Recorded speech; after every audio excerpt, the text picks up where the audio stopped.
Hey everyone. Today we're going to talk about Taza chocolate maker out of the Boston area, Massachusetts, United States.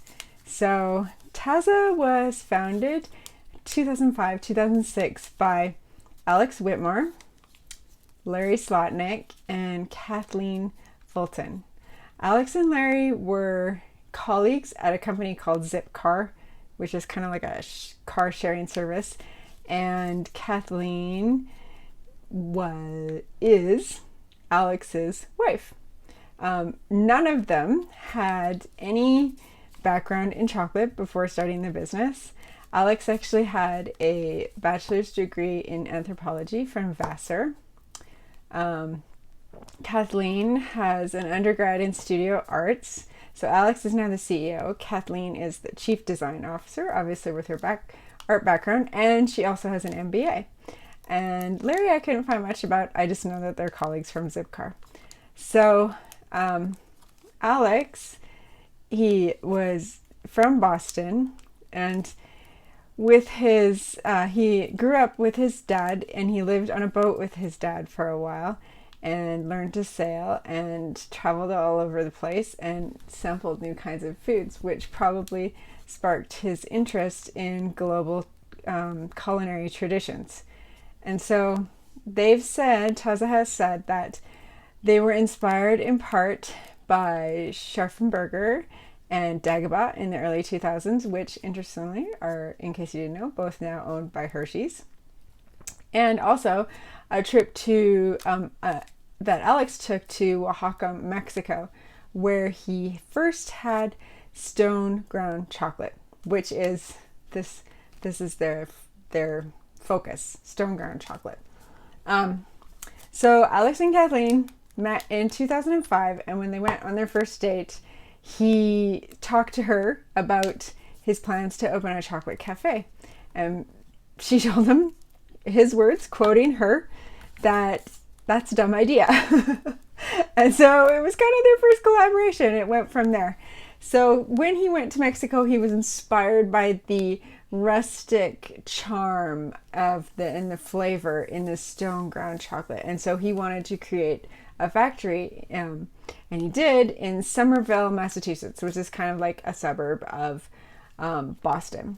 He went back to Mexico and he apprenticed with a molinero, which is a miller. He did this in Oaxaca, where he first had the stone ground chocolate. So molineros, they are the ones that carve the stone. He's a miller that grinds the chocolate. And so that knowledge is traditionally passed down from father to son and traditionally kept a secret, like a trade secret.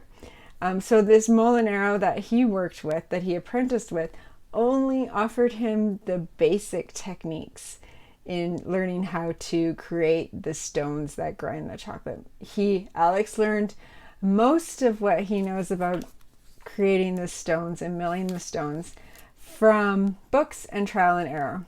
But he did apprentice in Mexico. So when I first saw these discs many years ago, I actually popped straight into my mind, popped this stuff. I don't know if you've ever had abuelita. It is a Mexican, I don't know, the equivalent of Swiss Miss in the United States. It's a hot chocolate drink that you make, and it comes in discs that look like this. So you can see why my mind popped immediately. It's very different though. This is mostly sugar. So sugar, cinnamon, and chocolate. You can smell it as soon as you take it out. So that's what I thought of when I first saw the Taza discs. I thought of abuelita. So many people in Mexico still drink most of their chocolate. They grind it on a metate, I think is how you say it. It's like a flat stone with a roller, kind of a stone rolling pin where they go back and forth. And they add things like sugar and almonds and spices, and they call it chocolate para mesa, which means chocolate for the table. So when Taza was developing their chocolate, they didn't want it to look like a European chocolate bar, which obviously it very much doesn't. Although they do now have chocolate bars that are more what European bars look like, square, rectangular, what you'd be more familiar with. But this shape prepares you to have a different flavor experience than what you're used to. So the two that I have is the Wicked Dark. You can get this Whole Foods, natural food stores all over the place. It's a 95%. I want to open this one today because it's a little more unique to Taza.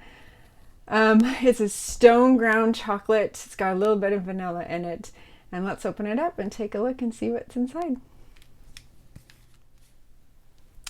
All right, so we have this unique shape, dark stone ground chocolate. So it says Mexican style stone ground chocolate, organic, direct trade. They are actually certified, USDA certified, organic.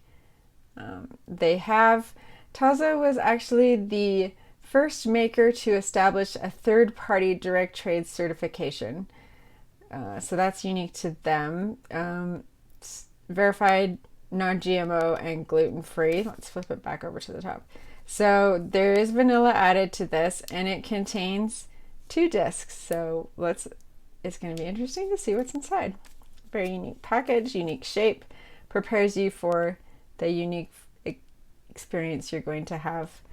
So Taza is about minimal processing, stone grinding, unrefined.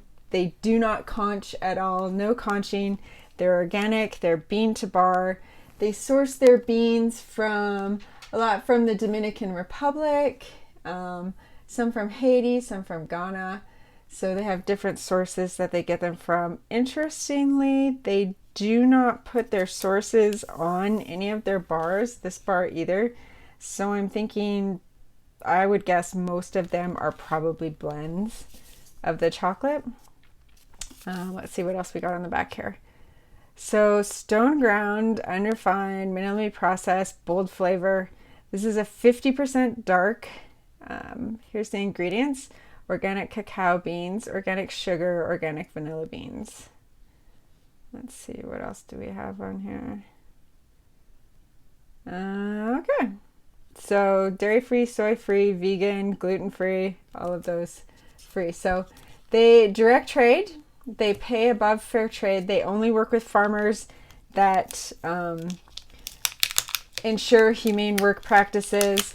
They also have on their website, you can go and see transparency reports where they will tell you how much they paid the farmers for the beans, how much the farmers actually got out of that money, when was the last time they visited the farm, the employee wages, the supply chain, number of employees, hectares organic, all kinds of information they have on there. All right, so let's open this up. So this isn't going to look like your regular European bar because of the way they make it. They do some things the same, but some things differently. So like all bars, let's flip it over here. That one's kind of,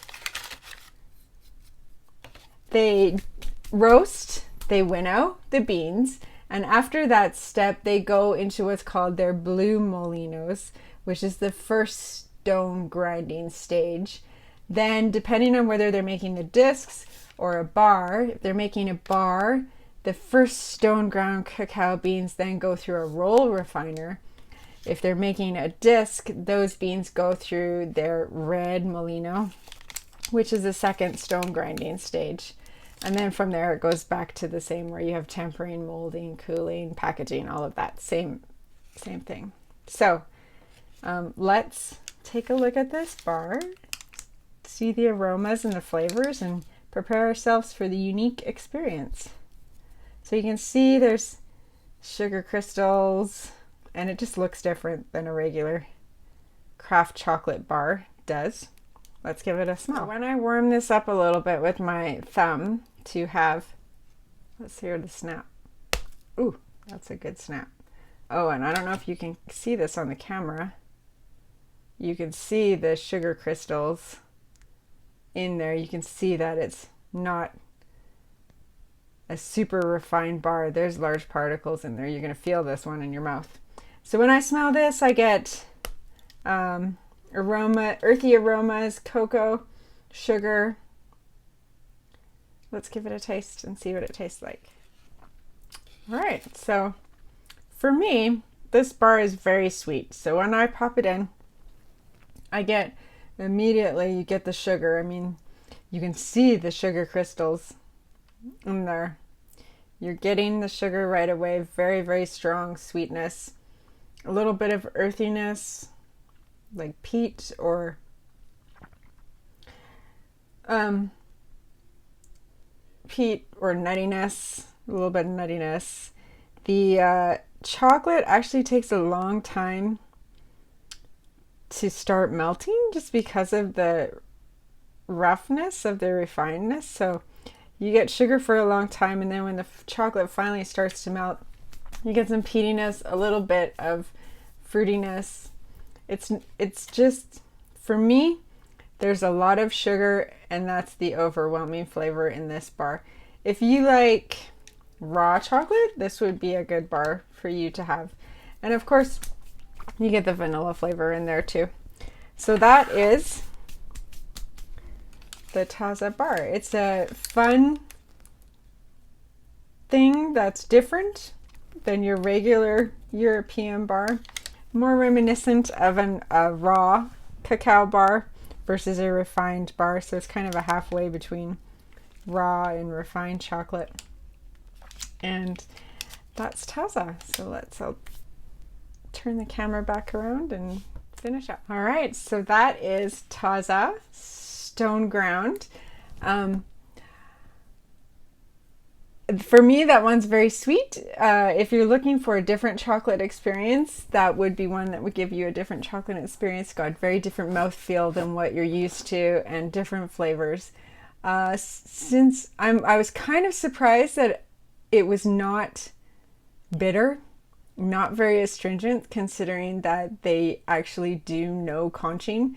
So that was a pleasant surprise that was not part of the overwhelming flavor notes in there, and it didn't ruin the chocolate. So they've made a really nice, through their stone grounding, they've made a nice, unique bar. So that's all I have for Taza. Next week, I think we'll do another American chocolate maker. And if you want to learn more about chocolate and about the makers that are making fine craft chocolate, make sure to like and subscribe this video, and you will learn a new chocolate maker every Thursday. Thanks for watching. See you then.